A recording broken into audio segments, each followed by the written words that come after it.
Fala aí, pessoal. Boa noite. Como é que estão aí? Dia 23 de novembro, nossa 14ª live, nossa 14ª aula, porque não é apenas uma live, sim, uma aula, um estudo de um caso hoje. Aprenda com um dos meus maiores erros, um erro que tirou meu sono, que me incomodou muito, que me desafiou a ser um cirurgião que planejasse melhor, que fizesse uma melhor cirurgia. Então a aula hoje é sobre um dos meus maiores erros e estou aqui sem vergonha alguma, estou aqui sem nenhum tipo de restrição para apresentar um dos casos que eu não me dei bem, porém foi um caso que me desafiou a produzir melhores planejamentos, me incentivou a buscar mais conhecimento, mais afinco na parte biológica, as dúvidas. E talvez, se não fosse isso, talvez eu não tivesse hoje num patamar de regeneração melhor.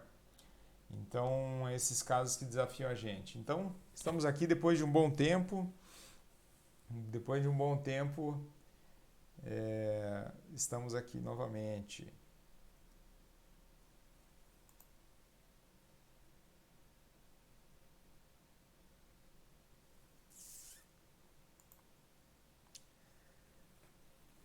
É isso aí. Vamos dar uma introdução, estou esperando o pessoal entrar. Agora 19h36, mais um minutinho. Vamos ver quem que já está entrando aqui. E aí, galera? Fechando o ano, hein? Finalzinho de novembro. Como é que estão os consultórios, as clínicas? Muita correria?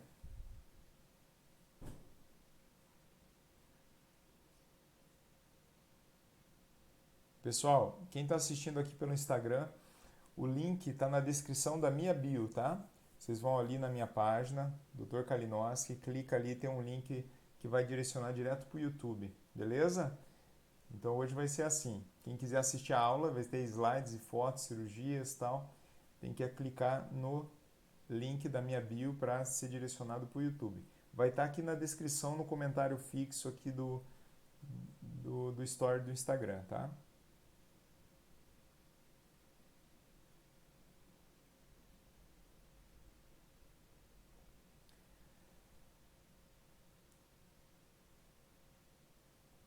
Então, pessoal, quem que participou aí da minha última live, que foi a live de 2 semanas atrás, 3 semanas atrás, vai comentando aí quem participou. Vamos dando um alô aí, pessoal. Vamos compartilhando aí. Clica, deixa um comentário aqui no YouTube, na caixinha de comentários aqui do lado. Eu quero saber quem que está participando, quem que tá. Eu quero saber quem que está aí para dar um alô aí. Quem está sempre me acompanhando. Vamos dar mais uns minutinhos. Agora 19h38. Acontecendo a 14ª live.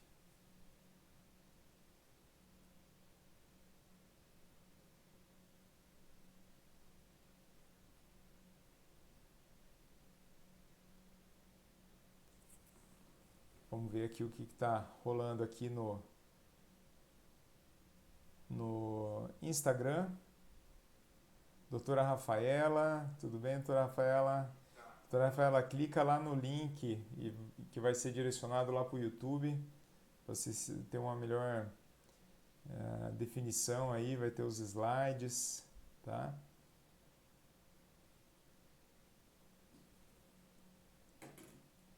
Vamos,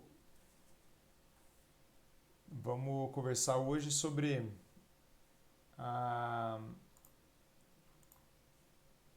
vamos conversar hoje sobre vamos dizer, digamos assim, uma frustração minha que eu tive de uma cirurgia.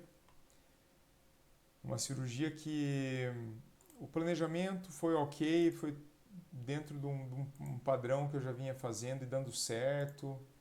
Porém, esse caso específico foi um caso que não deu certo. E até hoje não deu. E eu vou mostrar isso, tá?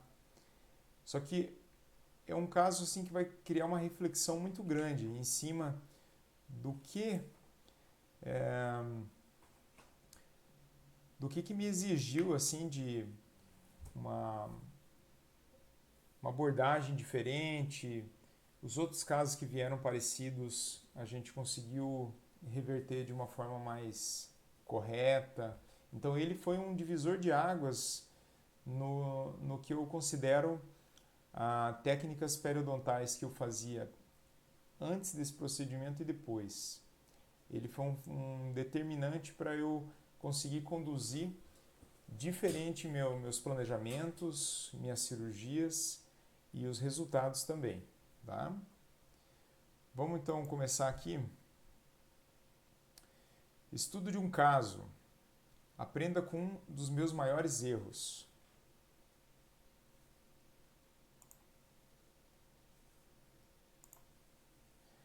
Esse caso aqui é um caso que eu já apresentei para vocês. Deixa eu abrir aqui minha tela. Beleza.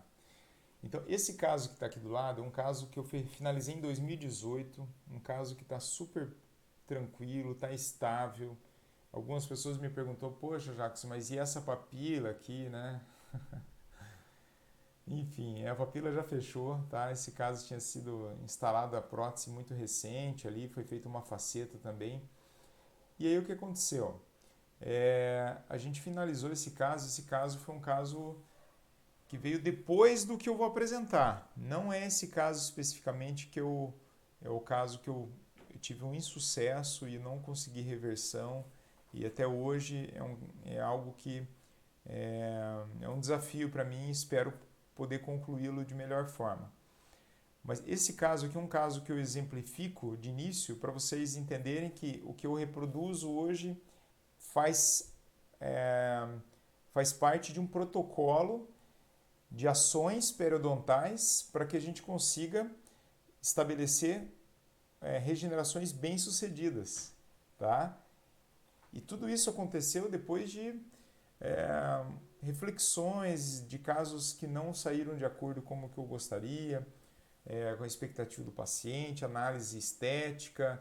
Porque quando a gente mexe nessa bateria anteriores de dentes, a gente é desafiado ao extremo da exigência, principalmente nas pacientes ou nos pacientes exigentes com a estética. Sorriso alto, sorriso que aparece estética rosa, a transição da gengiva com o dente, tudo isso requer uma ação onde a gente não tem muita chance para erro. Então, esse caso, um caso que eu finalizei em 2018, esse caso aqui é um caso agora de 2020 e eu tenho essa cirurgia com acompanhamento de, se eu não me engano, já de uns 4 meses, porém eu não tenho a foto para mostrar aqui.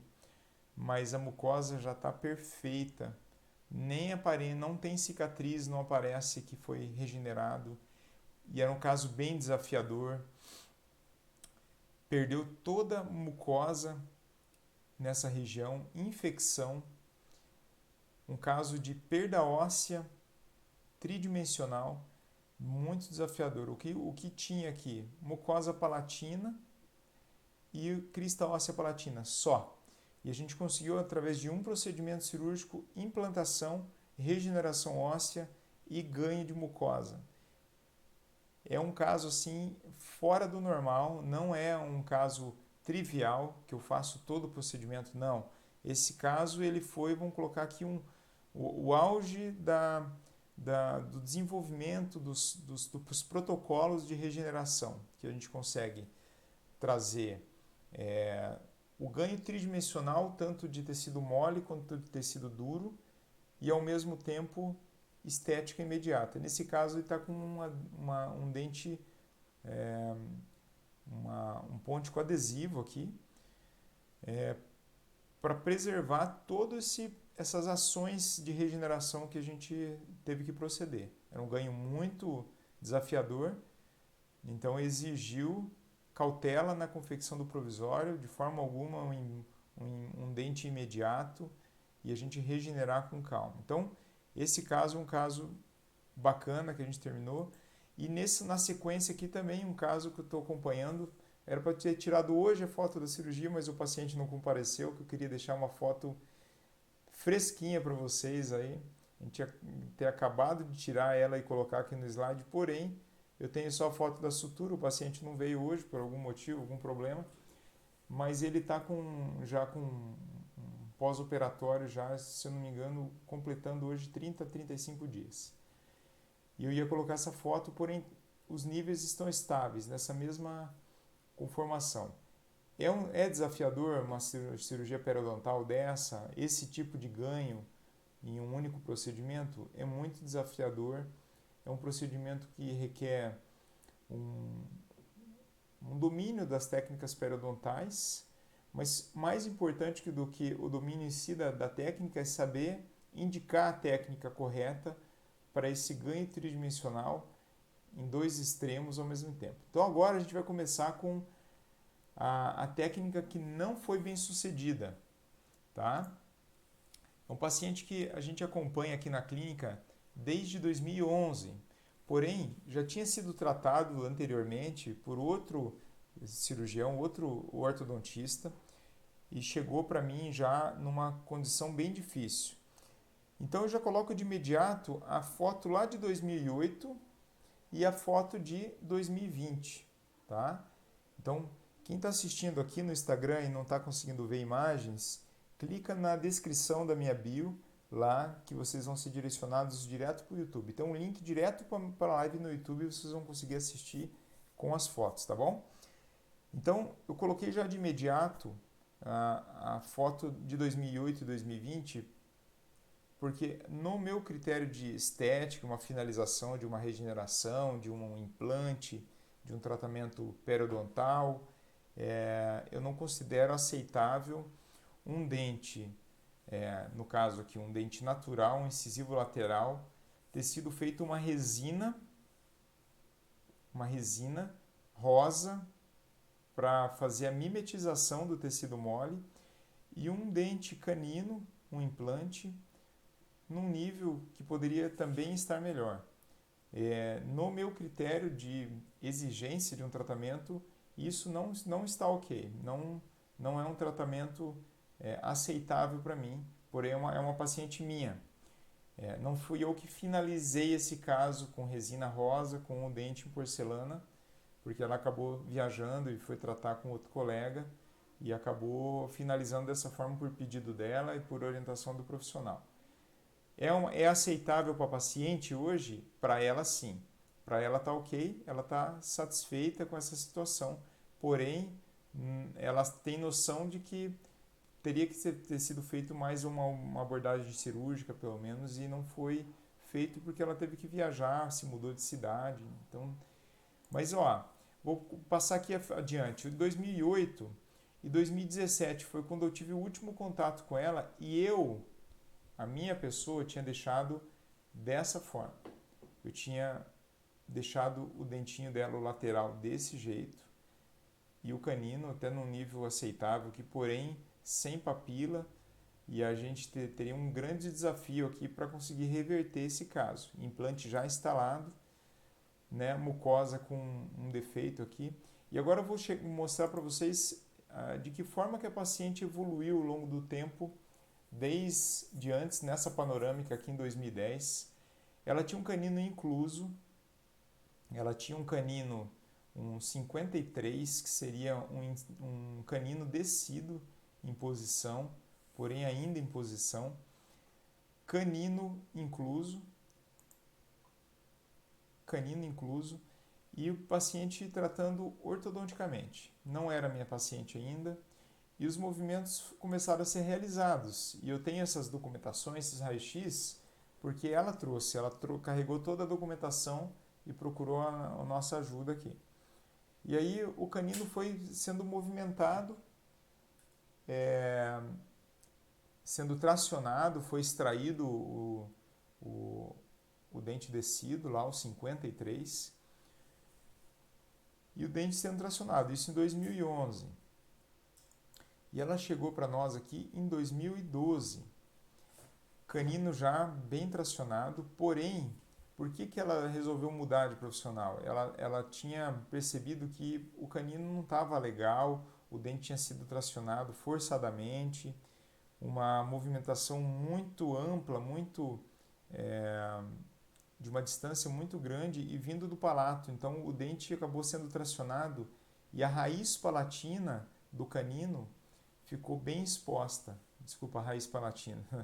Onde o canino tem uma única raiz, né? A, a parte palatina, de onde o dente vinha sendo tracionado, ela ficou exposta. E aí a paciente achou que tinha alguma coisa errada e resolveu trocar de profissional. Então, quando ela chegou para a gente aqui, ela tinha a raiz desse canino completamente exposta ali na região palatina, é um defeito grande, e a nossa recomendação na época foi assim, a extração do canino, né? Mesmo depois de ter sido tracionado, ter sido feito tantos anos, desde 2008 até 2012, para chegar nessa situação, eu vi que não tinha condições de manter aquele canino, então a gente optou pela extração e pela regeneração, por uma extração e uma regeneração óssea no primeiro momento, sem implante. Tá? Vou passar aqui os slides, então, mostrando aqui que foi feita a extração em enxerto ósseo, aqui em 2013 já com a gente,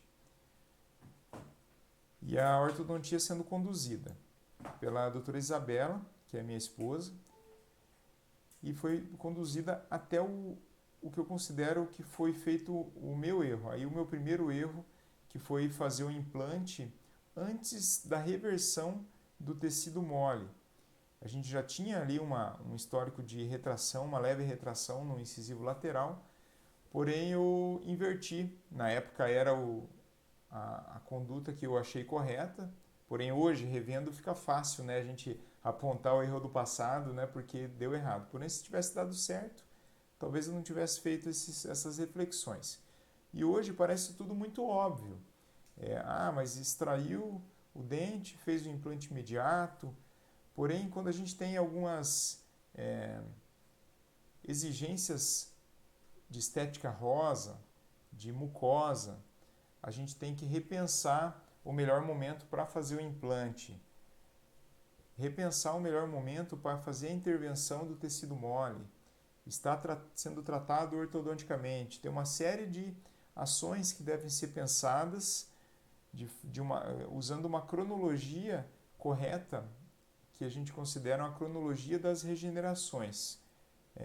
Isso a gente aprendeu na época de faculdade, basicamente, bem superficialmente, porém hoje com o padrão hoje que a gente tem de regenerações, tanto óssea quanto periodontais,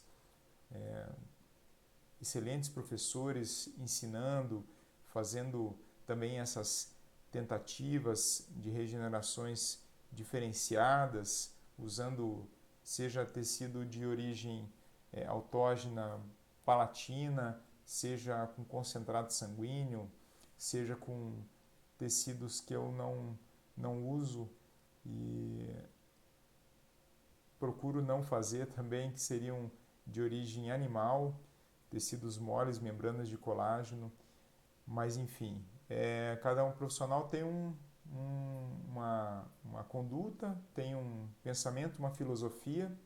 Então, hoje eu considero que eu fiz um erro fazendo a implantação antes da reversão do tecido mole. Dando sequência aqui, 2014, né? E aqui eu esqueci de mudar o ano aqui, não é 2014, esse aqui ela já estava sem o aparelho superior, se eu não me engano 2015. Tá? Voltando então aqui, quando em 2008 ela tinha 15 anos de idade, a gente tinha aqui o incisivo, o canino ainda, o canino descido, mas a gente já percebia uma retração da gengiva nesse elemento 12. Então, isso me chamou a atenção, porque eu montando a aula que eu comecei a observar. Esse incisivo lateral ele sempre foi um pouquinho mais vestibularizado, ele já tinha a raiz mais vestibularizada, fruto do canino que estava por palatino, então a raiz do lateral sempre foi mais vestibularizada. Detalhezinhos que a gente começa a enxergar depois que a gente faz uma reflexão do caso como um todo. Volta lá no passado e começa a enxergar isso, o porquê das coisas, por que aconteceu isso. Será que na ortodontia a gente não poderia ter estabelecido uma movimentação para palatinadização da raiz do incisivo lateral, jogar um pouquinho para a palatina essa raiz. Então, várias coisas que poderiam ter influenciado positivamente para as regenerações que eu na sequência eu tive que reproduzir aqui. Então, aqui em 15 anos, claro, não era nem caso para implante ainda, pela idade. Com 17 anos também não. Foi quando ela começou a tratar com a gente com 19 anos, já foi em 2012. Porém, essa aqui é as fotos da última documentação que ela fez. A gente já via alguma inflamação aqui nesse dente canino descido. Um pouquinho de retração, um pouquinho mais evidente aqui nesse incisivo lateral. Então a gente começou a ver já algumas características aqui, porém nada assustador, nada comprometedor ainda, mas com uma necessidade de atitude, de algum procedimento. Então foi que em 2014, agora essa foto é uma foto que eu tenho já direto da paciente com 21 anos. Ela, veja bem, nesse caso aqui, ela já está com o implante instalado, já está com um provisório sobre o implante e o incisivo lateral dela com uma retração leve e um black space pequeno. Então, qual que foi a minha ideia na época? Né? Já tinha sido feito o implante e eu fiz isso no meu critério hoje de análise. Eu fiz esse implante antes da hora. Eu deveria ter feito a regeneração com tecidos moles antes do implante ou no mesmo momento e não depois. Por quê? Nesse caso aqui, o meu desafio era ganhar essa papila, esse black space e também tentar tracionar um pouco essa margem gengival do incisivo lateral para incisal. Então, tracionar coronário, né? Então, o que a gente pensou aqui na época? Fazer uma técnica de regeneração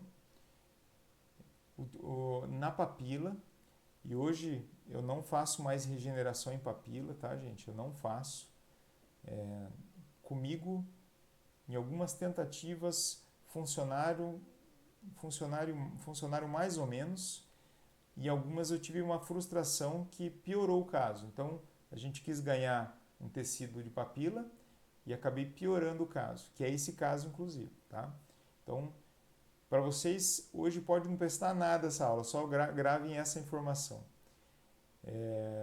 Regeneração de papila é algo que, se vocês descobrirem uma técnica, me avisem, porque até hoje não tem nada que tenha um protocolo que você consiga fazer uma regeneração adequada. Então, papila não é regenerável, tá? Por várias situações. Primeiro de tudo, falta de nutrição, falta de tecido para nutrir o tecido enxertado suficiente. Então a papila ela é sempre um tecido muito estreito, então a gente tem ali uma nutrição comprometida pela própria dimensão da papila, que é pequena, tá? Então, nesse caso aqui, em 2014, já estava com o implante instalado e eu fui fazer a regeneração. Qual que foi a minha ideia? Eu precisava tracionar um tecido palatino. Eu examinei antes o tecido palatino da paciente, ela tinha um tecido palatino muito estreito, fino. E aí, esse tecido palatino, eu resolvi regenerar, aumentar o volume dessa mucosa palatina. De que forma? Eu lembro da minha época de periodontia, quando eu fiz minha especialização, lá em 2006, na época o professor da especialização, ele fazia uma regeneração, um aumento de espessura usando esponjas de colágeno. Porém, eu fiz diferente, eu usei membranas de colágeno para fazer esse aumento da espessura. Então fiz o aumento da espessura ganhando com membrana de colágeno e consegui um ganho de volume ali, um ganho suficiente. Aguardei mais ou menos 60 a 90 dias, eu não lembro ao certo se foi 60 ou 90 dias, mas eu fiz aí sim a regeneração. Então esse ganho aumentado, eu acreditava que teria reabsorvido já essa membrana de colágeno. Então procedi com a técnica de enxerto conjuntivo pediculado, onde a gente gira o tecido palatino, faz uma coleta do tecido conjuntivo e gira ele sem descolar esse tecido por inteiro. A gente deixa parte do tecido, que é a parte mais perto aqui da área a ser regenerada, a gente vem com o tecido palatino e gira. Então, deixa eu pegar aqui um modelinho para explicar melhor.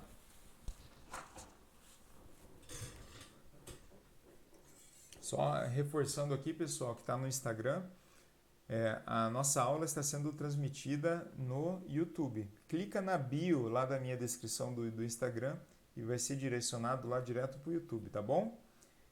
Bom, o que a gente faz?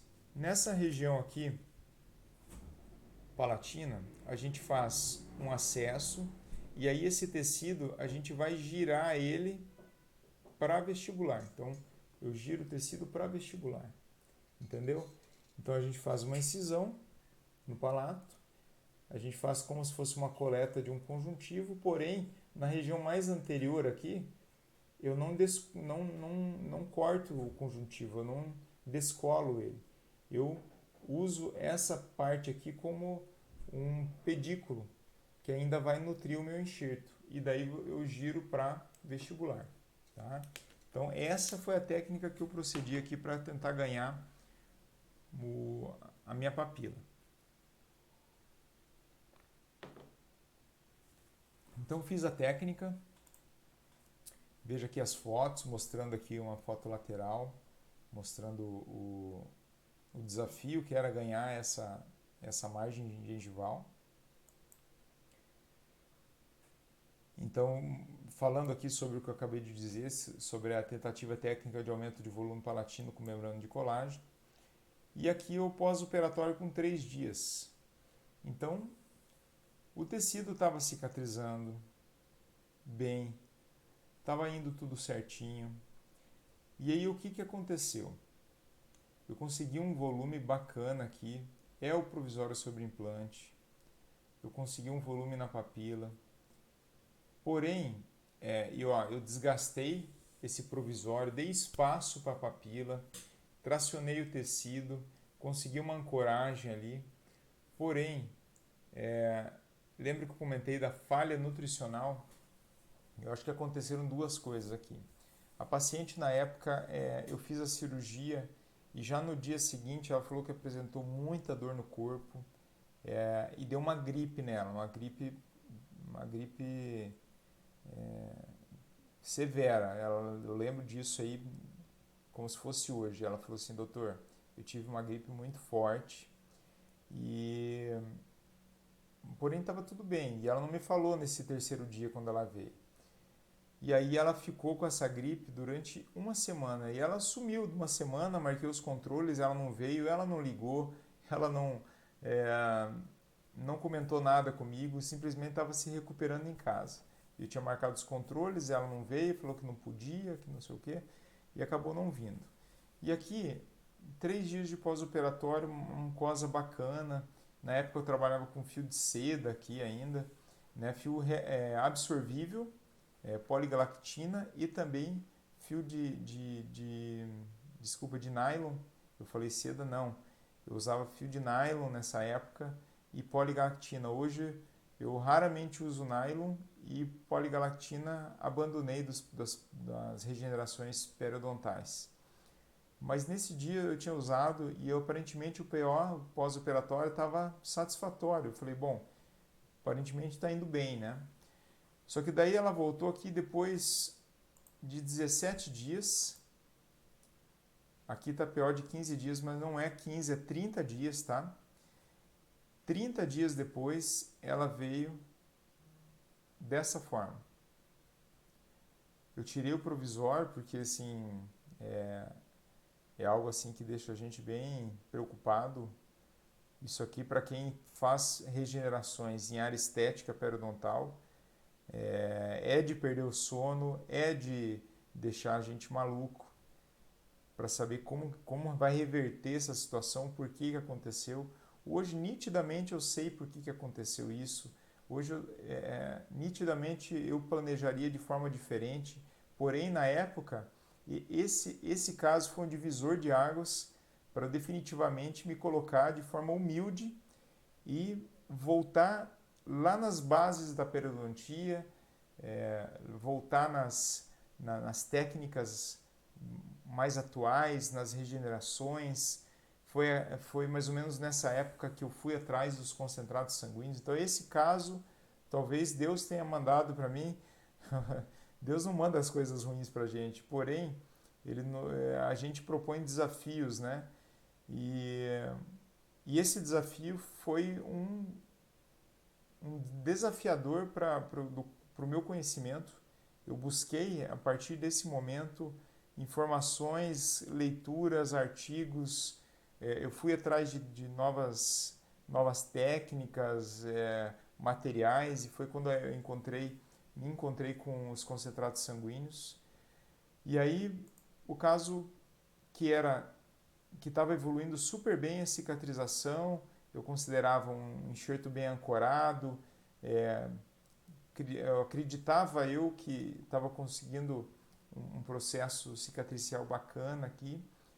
A paciente voltou aqui depois de 30 dias dessa forma. Foi bem difícil aqui. Aí a gente conversei com a paciente, expliquei que teve um processo de necrose, enfim. Não dava para entender ainda por que tinha acontecido aquilo, mas quando acontece um processo de necrose desse, é uma série de fatores que em conjunto ocasionam a necrose, a perda do tecido, né? O primeiro deles foi ter um implante ali. O implante que vai diminuir a nutrição sanguínea para o tecido mole. Então, o implante é um material que vai ocupar um espaço e vai comprometer a nutrição do tecido mole, principalmente quando a gente quer regeneração em margens perto de papila. Segundo fato foi ter colocado membrana de colágeno no palato para ganhar volume e acreditar que aquela membrana de colágeno foi totalmente absorvida, substituída, o que na verdade não foi. Então aquele tecido que eu girei do palato, que eu acreditava ser um tecido conjuntivo, era um tecido pobre de vascularização ainda, pobre celularmente, que é uma característica da membrana de colágeno. Ela serve de arcabouço, porém ela demora para ser substituída.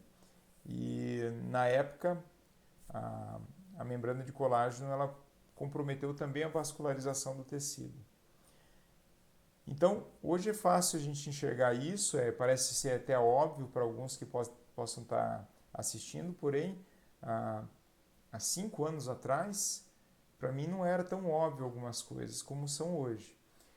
Então, o fato foi que a gente começou a tentar entender o que ia acontecer. Eu voltei na placa de Hawley com dente suspenso para ela, aquele defeito enorme na papila, o implante lá posicionado com cover, com tapa implante.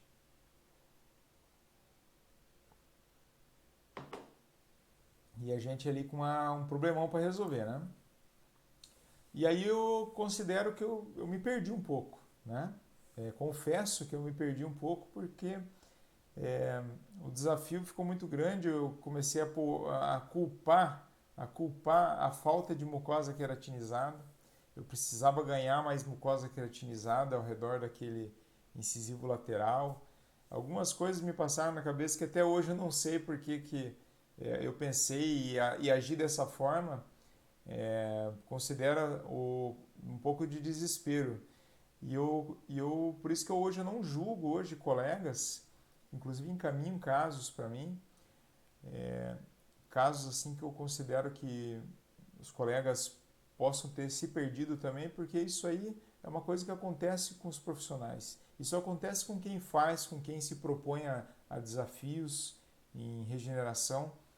E nesse caso eu acabei fazendo um enxerto gengival livre nessa região aqui para ganhar um pouco de mucosa queratinizada. Doce engano que eu ia resolver alguma coisa com isso, porque eu, vamos dizer assim, piorei esteticamente a parte mais superficial do tecido, paciente com sorriso alto.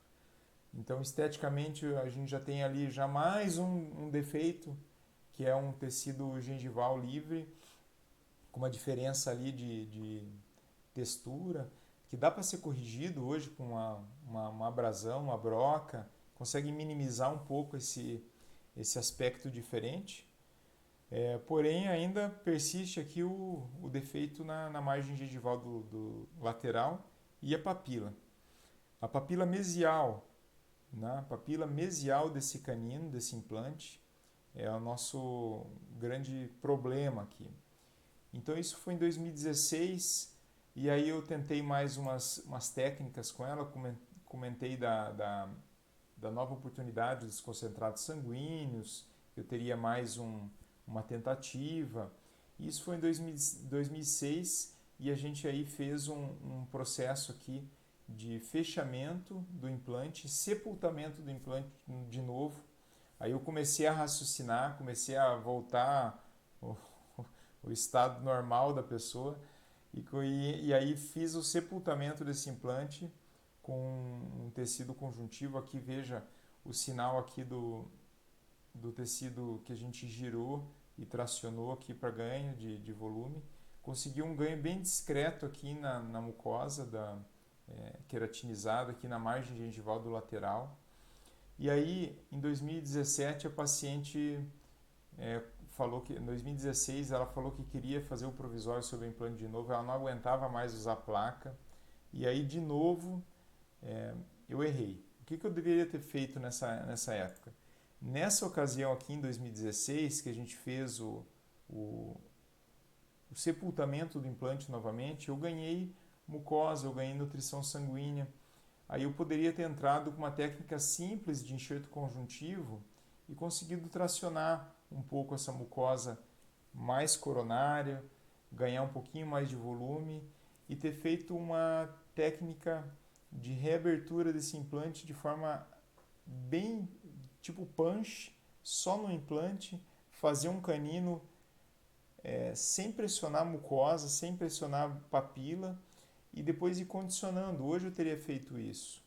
Porém, eu cedi a pressão da paciente, uma pressão totalmente entendível, plausível, porque ela queria já o dente fixo novamente, ela não queria mais ser submetida à cirurgia, já tinha sido submetida já a várias cirurgias, e aí eu concordei com ela, falei, não, tudo bem, vamos fazer o provisório. E aí a gente fez o acesso ali no canino e fizemos o dente provisório. E aí o que aconteceu? Retraiu um pouquinho no lateral. E aí em 2016, aí foi quando ela ficou assim, no primeiro momento, a papila horrível, e aí ela sumiu. Então sumiu por quê? Porque ela mudou de cidade, foi para outro profissional.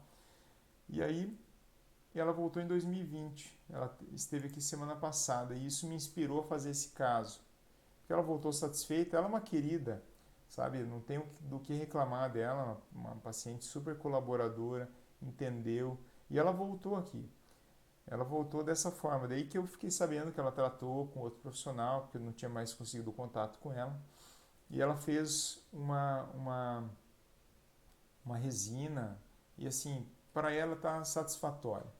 Porém, eu já conversei com ela e hoje, com um nível aprendizado, de uma curva de aprendizado em técnicas de regeneração.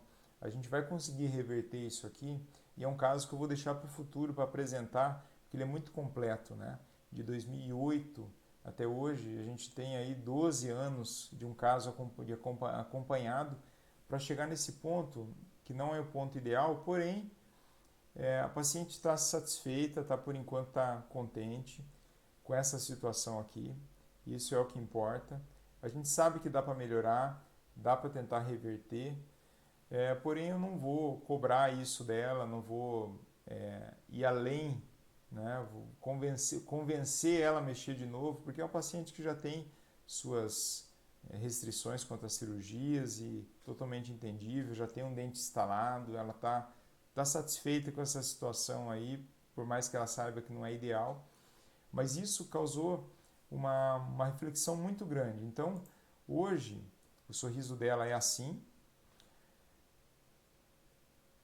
aumentando aqui na tela do computador, fica grande, fica enorme, mas ela conversando e sorrindo assim, você quase que não percebe a diferença. Talvez essa resina já precise ser trocada, essa resina rosa por então já está um pouquinho amarelado, talvez uma gengiva um pouquinho mais rosa consiga disfarçar, mas não é um caso de ficar orgulhoso, pelo contrário, porém isso aí causa uma reflexão muito grande e por isso que eu estou mostrando isso para vocês, porque eu sou assim como vocês, né? A gente é um cirurgião dentista, um profissional do mundo real, não é do mundo irreal, aquelas coisas tudo perfeito ali no maravilhoso. Os nossos casos dão muito certo, como às vezes dão errado, e a gente tem que saber entender e como proceder no tempo certo e da forma certa, respeitando a cronologia do que os tecidos eles exigem da gente. Pensar nas condições sistêmicas do paciente, a paciente não vinha, eu não fazia meus protocolos de preparação pré-cirúrgica dos pacientes, hidratação, os exames, todos os exames que eu peço hoje, na época eu não pedia um leque grande de exames, controle de minerais do corpo, estresse, imunidade. Então, a minha conduta hoje seria diferente com ela, porque a gente tem hoje uma outra abordagem, um outro protocolo para conseguir minimizar as chances de insucesso. Se a gente tivesse tido um sucesso naquela papila, talvez para mim eu já esperava pelo sucesso, né? Mas não, eu tive um insucesso, então isso me fez voltar escadaria abaixo e recomeçar a caminhar degrau por degrau para entender o porquê que às vezes alguns procedimentos não dão certo, por que a gente deve atuar de forma diferente quando a gente é desafiado esteticamente, assim. A conduta ela tem que ser muito bem pensada no momento correto, analisar o caso desde o início, lá nas radiografias, ver como que era aquele canino incluso, por que a raiz desse incisivo lateral talvez fosse um pouco vestibularizada e a gente com a ortodontia tracionasse. Então, muita coisa que poderia ter sido melhor conduzida do início ao fim para chegar numa regeneração, num procedimento e numa finalização de implante compatível a casos que nem esse, que eu vou mostrar agora. Esse caso, para a gente conseguir um resultado compatível com esse caso, que ainda está em processo de finalização, uma regeneração desafiadora que nem esse canino, uma retração enorme, a margem da gengiva a gente conseguiu reposicionar coronário de forma satisfatória. Então isso aqui é uma realidade que a gente tem hoje, uma condução dos procedimentos, mas fruto do que? Desse meu divisor de águas que lá atrás me exigiu muita energia, força de vontade, humildade para refletir nos potenciais erros que eu tive na condução. E isso você que está me assistindo aqui deve fazer quando acontece um caso que não saiu da forma como deveria. Essa reflexão E fica aqui a minha lição para vocês, tá? Minha lição que, humildemente, eu estou aqui e de forma bem, para alguns pode parecer constrangedor, para mim não é. Eu erro também e assumo meus erros e tento corrigir da melhor forma. Então, estou aqui para mostrar para vocês e evitar o erro de vocês, tentar vocês refletirem em algum caso parecido com esse, para vocês tentarem conduzir de forma diferente. E eu fico aberto aqui, me deixo sempre à disposição para esclarecer algumas dúvidas, a gente trocar uma ideia e a gente tentar refletir em casos que possam nos desafiar e a gente tentar contribuir um com o outro para conseguir reverter essas situações difíceis, esses casos desafiadores, tá? Bom, pessoal, é isso aí que eu tinha para apresentar hoje na aula número 14, na nossa live 14. Um desafio grande aí de um caso, um desafio de um estudo de um caso.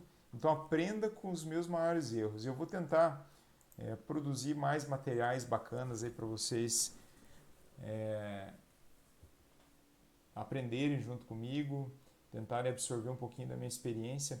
E vou ficar aberto aqui agora a perguntas, dúvidas, possíveis dúvidas que vocês tenham.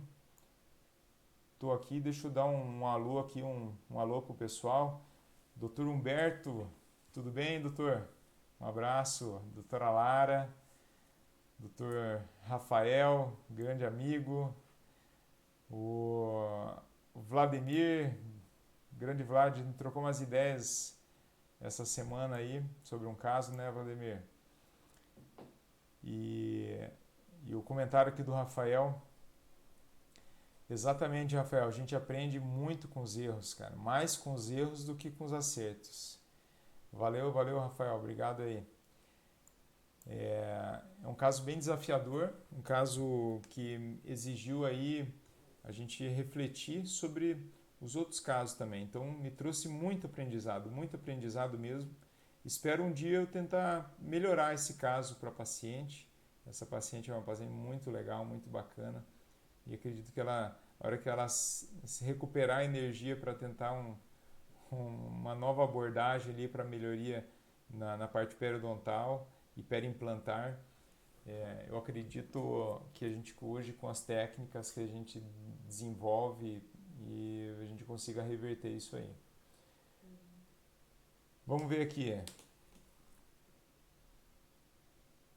Tá. O João Vitor aqui está perguntando o seguinte: os principais motivos de não realizar regenerações de papila. Bom, a papila é o tecido mucoso interproximal, interdental, mais estreito ali, vamos dizer, do complexo periodontal, né? Então a papila ela é estreita, ela tem aquela conformação, o biquinho que forma do ponto de contato até a crista óssea, que a gente respeitando em torno de 5 milímetros, a gente tem a formação da ponta da papila, a gente consegue o fechamento completo.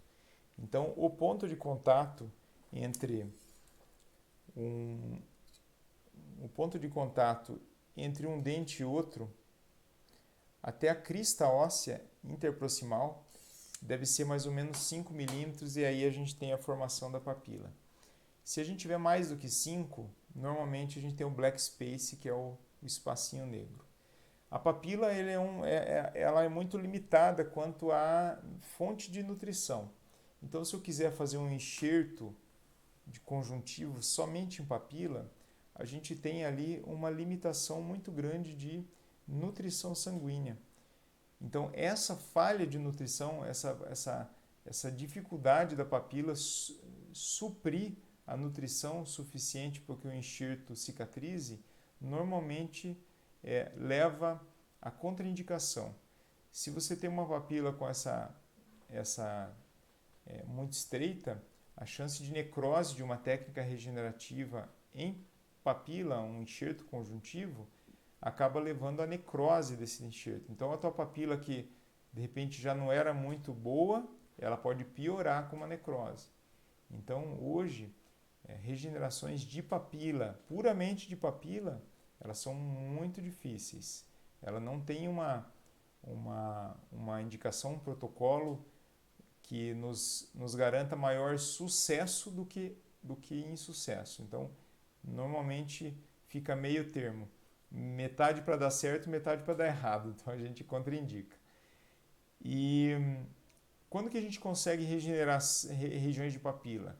Quando a gente não tem dente, por exemplo. Falta um dente, no meu caso ali faltava o dente 13.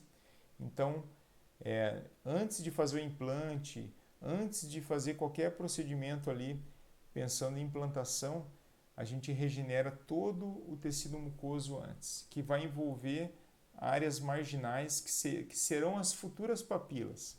Porém, a ideia é regenerar antes do implante, de preferência. Tá? Então, eu acabei de responder o que eu recomendo. Então, nesse caso que eu acabei de apresentar, hoje eu não teria feito o implante. No primeiro momento, eu teria feito a regeneração de tecido mole antes. Aí sim, depois eu teria feito o implante. Tá? Então, essa seria a minha abordagem hoje. Deixa eu ver se tem mais alguma dúvida aí. No Instagram tem alguma coisa?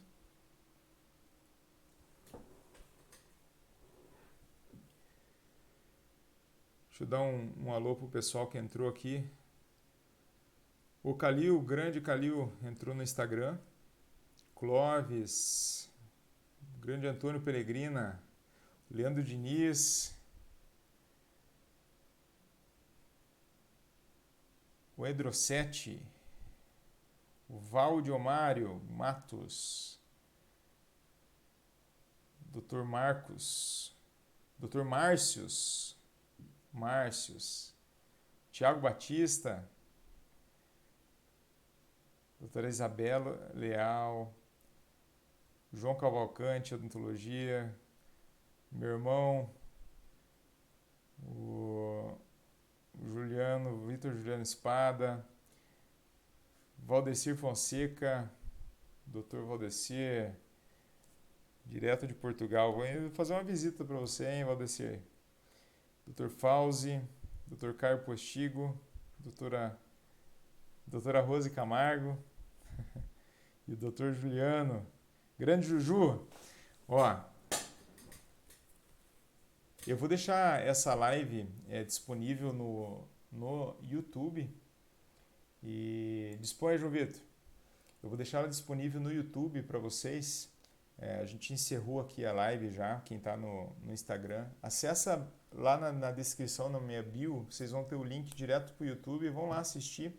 Tem uma aula aqui de 1 hora falando sobre um caso, um relato de um caso que teve uma falha num planejamento e a gente aprendeu muito com isso. Então, compartilhei isso com vocês aqui hoje para que sirva de lição e para evitar erros futuros que não sejam repetidos por outras pessoas. Basta uma pessoa errar e vamos aprender com o erro dos outros.